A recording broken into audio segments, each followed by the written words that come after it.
If you don't know who this guy is, this is Patriot J.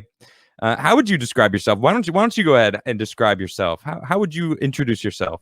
Um, Keep it short and sweet. I am a 24-year-old law student and I rap and tweet a lot. That's about it. All right, simple and sweet. And it's true. Law student. That's awesome. You're the type of lawyer that I feel we need in the world. uh, I tweeted yesterday, I'm going to Linwood School of Law. Are I you know. sure about I that? responded to it. Did you see it? Yeah. All the truths will be revealed. Oh, the Oh lies. yeah, I'm What's the supposed to difference? reveal the lies today. You know what? Hold on. I have to get this. I have to show this because it's Oh pretty my god, good. you're gonna pull it up? Yeah. I'm gonna pull Shout this out up. to um Shout out to my buddy Maybrick. He edited that for me. I said, He dude, he I made have that. this idea. Please put my head on this meme, and he made it happen. Oh man, where am I? Yeah, you tweet so much. Like, how am I gonna? Oh, here we go. I found it. That was pretty fast. All right, let me see. Let me share this. Share screen. There we go. Look at this, guys. This is hilarious. There he is. Every All lie. every lie. That's good though. You know, I'm not joking actually when I say like you're the lawyer that we need because man, all these lawyers, it feels like they're in this lawyer group. You know what I mean? Yeah, Like the politicians, these lawyers, all politicians are lawyers now. yeah. They're not I feel like every profession's kind of got their like elite and cream of the crop that people kind of look up to, and they kind of want to fit and conform and be a part of that. But me, I'm yeah. taking the opposite approach. I don't know. I don't need those guys at the top. We just need the people. Because the Yep. job, I want to be a lawyer to help people. That's at the end of the day, that's what lawyers do. Whenever you're in a down bad situation, you got to call a lawyer. You know, you're going through some family issues, you got to call a lawyer. So you're going to want somebody who's going to genuinely want to help you in that situation, not just trying to take your profits or run up your billable hours. That's amazing. That is the only reason why people should want power, and it feels like the people like you are few and far between now. That's awesome. You're doing it to help people, and that's awesome. It's interesting. Someone in chat. Let me just find that real quick. It just went by. A law student, not a Democrat. What? Dude, we gotta. What's going on?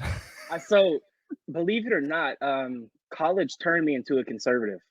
Really? College did it. Yeah. I was like, I'm black, so I was born a Democrat. You You know. are? Yeah. So I was born on the Democratic plantation, as they say. You know, and I went to undergrad. I graduated from Cal State Northridge. Shout out to all my Matadors. But my first semester, I take this Africana Studies English course as part of Okay. my English requirements. And they indoctrinated me hard, dude. They were hitting me with like the white supremacy, the patriarchy, the capitalist society, all of that shit needed to be overthrown. It Yeah. all needed to be overthrown. Oh my And goodness. the next semester, I took Intro to Logic. And I was like, wait a minute. Nice. Yeah. I was like, wait a minute. Critical thinking. What is this? I can sort of think objectively and not, make decisions based off my emotions. So after that introductory logic course, it was like, oh, conservatism really makes a little more sense to me than the other side. That's awesome. So were you even political at all going into college, or did you go into college and you took that one class and you're like, "Whoa, this is the way it is," and then the next semester, like, actually, whoa, this makes a lot more sense. But that seems like a span of like a year. You went through It all was sorts of different it stuff. was pretty wild, but I think I've always been like kind of political. My earliest memory of politics is in the third grade. It was 2004, and we held this mock election in class, Bush versus Kerry. And I remember making fun of my friends and telling them all not to vote for Bush. And my professor was like, "Hey, don't talk about who you vote for," which is weird. I don't know why you're giving like 8-year-olds a mock presidential election, but that was kind of like my earliest political memory. And then Obama came in the scene 2008, 2009. So Mhm. I volunteered on his campaign for a few days. I did some phone banking, and Really? my Were you dad and like I 10, went. 12, I was 11, and then my 11? dad and I went to Obama's first inauguration in 2009. And Okay. so I've always kind of been interested in politics. And when I went to college, I was like, maybe I should just get a degree in political science. If I'm gonna have to go to school, it might as well be for something that I kind of like and I'm interested in. Yeah, yeah.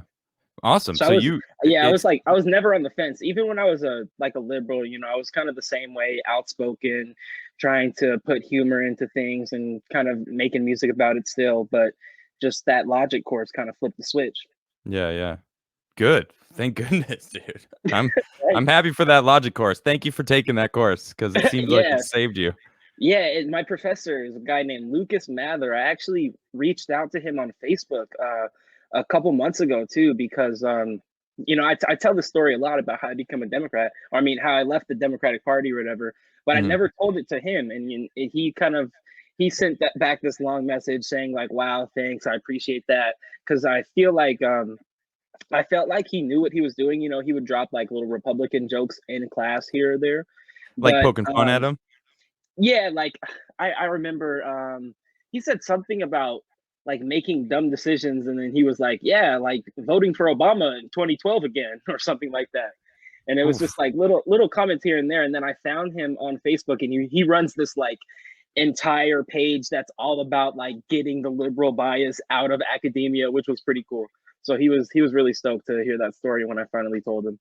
Nice, nice. I mean, and it does feel like there is some crazy bias going on in, I mean, all things really, but I think the problem lies definitely in academia, in the education system, and how they're just Yeah, forcing white supremacy on you, as in a class yeah, where, dude. would you say English studies? It was an Africana American English studies class because they had like your English requirement, and you could also take like a an African studies if you wanted to, or like Latinx studies, or like gender studies Okay. instead of just regular English. But yeah. Interesting, interesting. Man. Well, I'm glad you got out of that.